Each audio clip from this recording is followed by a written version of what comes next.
was pretty devastated. Didn't know if I was going to have a dad anymore after what happened to him. I spent about a week in the hospital with him as he recovered. I sat next to his bed every single day. Me and my sisters did. We took turns and everything. Still had school, so I had to go to school right as soon as I got out of school. I went back there, slept at the hospital, would wake up and go to school and come back. And would hold his hand just to make sure that he was still there with us. When you decided to ride along with him, was it something that you thought about, or was it, hey, I want to join, or was it? This was his idea. And when I knew that he was going to go do it by himself, I couldn't allow that to happen. How's it been so far? It's been a journey.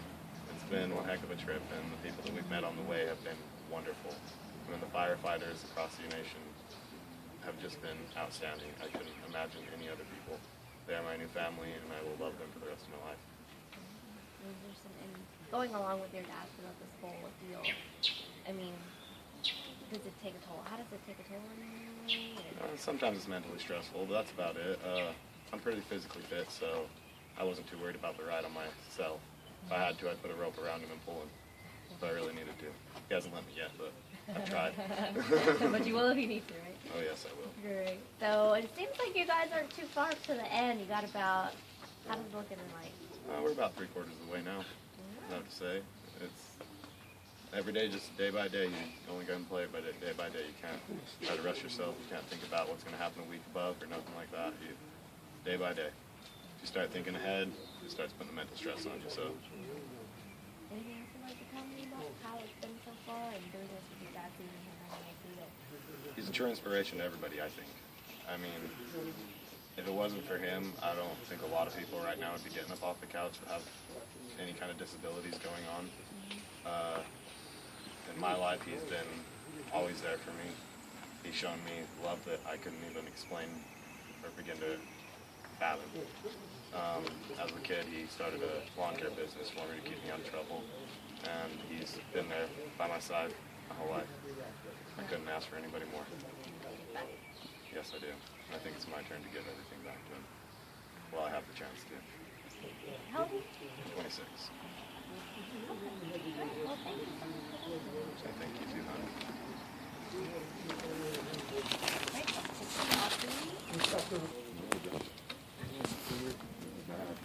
Loved it. If I can hear you. Nope. 1, 2, 3, 4, 5. Can you? All right, look at that sexy booster. I know it, right? Cool. Get it a little bit, Roy. Stand up a little bit straighter, huh? When I grow up, I'm gonna be like you. Do you guys want to talk to me as well, or are you guys leaving it up to him? Leave it up to him. We got that. I think Donnie should be in there. Somebody, go ahead. Stand in. I would never do that. Come on, you get up in there. You know, Right here. go ahead, Junior.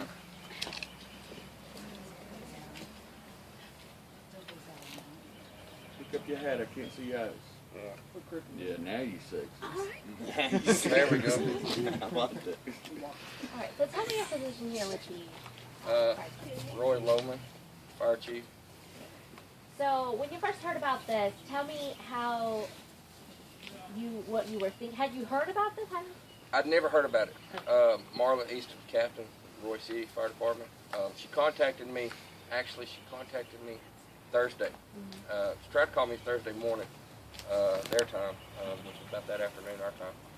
And I wasn't available to answer the phone at the time. But when I got back, called her up. She told me about Bob and Conrad and what they were doing. And when I heard that, I couldn't turn them down. There was no way I was wrong. Especially with what they were doing before and the purpose behind this. Just raising the funds. I'm a Wounded Warrior alumni. I was injured in combat, and so because of that and what they were doing, I couldn't turn them down. So.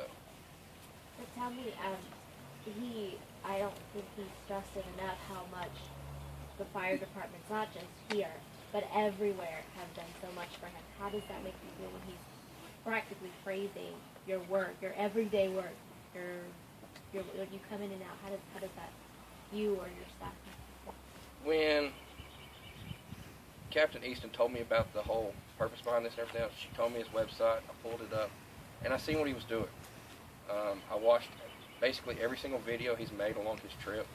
I read the blogs and everything else too, and because of what Roy City done for him and everything, it was humbling to be able to house this gentleman and his son in our fire department for who knows how long. You know, it wouldn't matter if it was just overnight or if it was a week. I mean, we were going to open our doors up to him. And I mean, he's showing his appreciation back to us by supporting us and our causes, because we're unknown heroes. We really are. The tones will drop, we go, without a moment's notice, like I was telling you. I've left functions before. It takes away from my family, it takes away from my stepson, my stepdaughter, and my wife, and I couldn't grasp not letting him stay here. It was just too humbling and too much of an honor for what he was doing. I was told how he's their chef. You know, he may be retired, but he's still giving back to his community. So I had to give to him as well, and so did our department. Does that make you and the department want to be stronger? Or I'll tell you, Friday night when we had our get together here for him, we cooked, like Bob told you, we cooked a big gumbo for him. On his blog, he had a comment underneath, right beside the state line sign, where he was crossing across the state line, and he said, "Okay, I'm here in Louisiana. Where's the gumbo?" And I seen that, you know, DeRidder, they have a big thing on the weekends in DeRidder on Thursdays, and he had chips and, you know, Cokes and stuff like that, and hot dogs, a big old barbecue for them and a band. And I was like, we've got to do an actual gumbo for him before he gets any further in Louisiana. Let him get his very first taste of a gumbo. So right here in town. And I mean, we're Southwest Louisiana. This is the tail end of Louisiana here. So what better way to start it here than before it continues on? Oh yes, we did. We showed him a great time. I've even had him run with me on a call already once. Oh wow! Actually, when we was having the dinner, we got toned out for a call as well. So he caught us responding to a call. We've tried to make it as homely as possible for him. As much of a welcome as we could for him, and I'm hoping he's loved it here so far. Well, thank you. I enjoyed it. That was great. All right. Hush up that way I talk.